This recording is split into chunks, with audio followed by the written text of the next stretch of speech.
Hi, everybody. This is Dr. Eliana Aaron, Director of EMA Care. I hope everyone's doing well. We're going to talk about a few things today, as I mentioned yesterday. One of them is some of these delayed factors that we're looking at now, which are starting to come into play, and why that's delayed and why it took so long before that actually started happening. And I'm going to show you sort of a schematic or a chart on how the progress of coronavirus works so that you understand how some of the numbers that we look at uh, are delayed, but still reflect very well how the country is doing and how we are doing in fighting this disease. So I'm going to share the screen with you. And as you can see here, this on top is basically explaining how the symptoms, how the disease progresses from the onset of exposure until people are recovered. So the bottom part is really the timeline. So you understand how much time is elapsing in these arrows or in the spaces in between these different categories. So you start off being exposed to the virus. That's usually considered day zero. Now, some people don't even catch the illness. They may be exposed, they don't catch the illness, they're not immune, but they're considered like recovered, but they don't really have any effect at all of having been exposed. And we don't know why that happens. It might be genetic, it might be the viral load of how they're exposed, and it could be a combination of different factors. But most people either become asymptomatic carriers or symptom development starts to happen.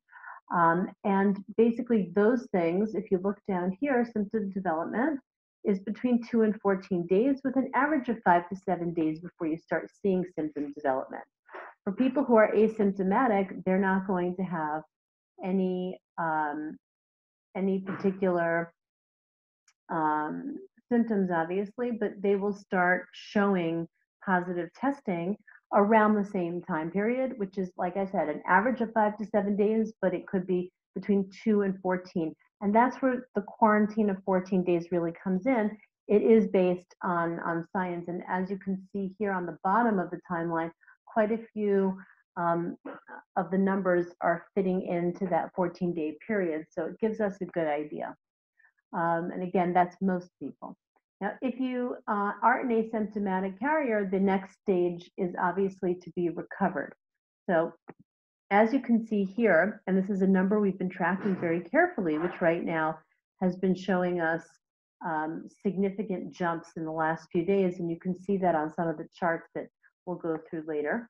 But the recovery time, which is considered 2 negative tests, because the first negative test, sometimes we don't know why, becomes positive. We had a few cases like that.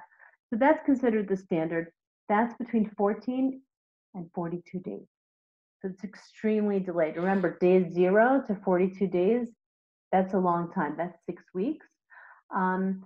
What that range really is depends on the severity of the illness, generally speaking, how much viral load there is, how complicated things got, and how long it's taking for your body to recover.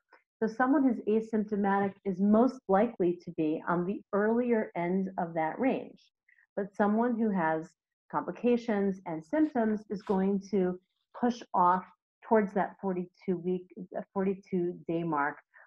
So the recoveries that we're seeing now in Israel are people who got sick between 2 and 6 weeks ago. So keep that in mind. Now, if you develop respiratory complications, okay, obviously that's where we start seeing people become critical. That's the next step, actually. But the complications are people who are no longer mild cases, who could stay at home, but these are people who need to have some medical care. And according to the literature and again, more and more is coming out every day, this is what we have so far, people who get complications usually start developing those complications between 5 and 12 days after they're exposed. So again, it's within that 14 days. That's the average, but there are people who actually start getting complications later on. I'm just talking about averages now. So we're talking about towards the middle to end of that 14-day range is when most people who get some complications start to get those symptoms. And of course, the symptom resolution is very much a matter of getting a picture of what your symptoms were and how they're resolving. So there's a very long time frame for that. Well, it could be that you have I've heard of patients, and I've had patients who've had a fever for a few hours and then they're fine and they have no more symptoms. You could then say symptom resolution, but they're still not recovered until they actually test negative twice. When people become critical, so you can see here critical care on the bottom, usually between day 15 and 25. That's what the literature is showing. That's the average, again, big range. So if you think about, again, people who are now considered critical are people who got sick between 2 and almost 4 weeks earlier. So it just pushes off the recovery, and it pushes off, and people remain sick for a long period of time. So if you are critical, it could also take a number of weeks. Look at the gap between 25 and 42. It takes a number of weeks to get off the ventilator, to get out of the ICU, and to not be critical anymore. And as we saw from some of the cases that were publicized in Israel, people get off the ventilator and a few days later they're released from the hospital. Like, the recovery could be very, very fast, but you could end up being stuck on a ventilator for a very long time. So that's something to keep in mind. And of course, death can happen, unfortunately, at any time. Usually not unless people are critical. The people who are in the critical stage are either going to die or recover. People don't usually die if they just have a fever and then it resolves. So this is just to understand why some of the numbers that we've been seeing are delayed. So I wanted to discuss that because now we're seeing these numbers start to pick up, and these statistics to start becoming more relevant in tracking how far this is going to go, and if we're moving in a good direction, which right now it looks like we are. Another question that I said I would address today, I don't have an answer for it, but I'm going to address it, is starting to talk about people coming into the country in September. People are asking about their gap year programs. People are asking about coming in for the holidays. I mean, it's not that far away. It's 5 months away, but it's something that is on everyone's mind, and I think it's important to understand the factors that are going in. So today, there was a 10-hour meeting between the Prime Minister and the people who are helping to formulate the progressive changes that we're going to have over the next few weeks and possibly months regarding opening up the economy and loosening up some of the restrictions now that we are in a much better place epidemiologically. So the most important thing to realize is that right now we don't have a great answer. I think some of the issues are that the coronavirus is a virus that is usually sensitive to weather. So what this means for us is that as it heats up, the weather gets warmer, we should see a natural regression of this illness. It may not go away, but a natural regression to a certain extent. And then in the fall, it's very much expected that this is going to come back. Now in Israel, fall starts a bit later, but remember that all the people who are coming into the country potentially are coming from different climates. So if you're talking about the Northern Hemisphere, in September, in late August, it can actually start being fall, and then you're going to have potentially an upsurge of this virus. So we need to keep in mind that that's something that we need to consider in developing a policy that's going to work to keep programs intact to keep students safe, to keep parents comfortable that their kids are going to be safe.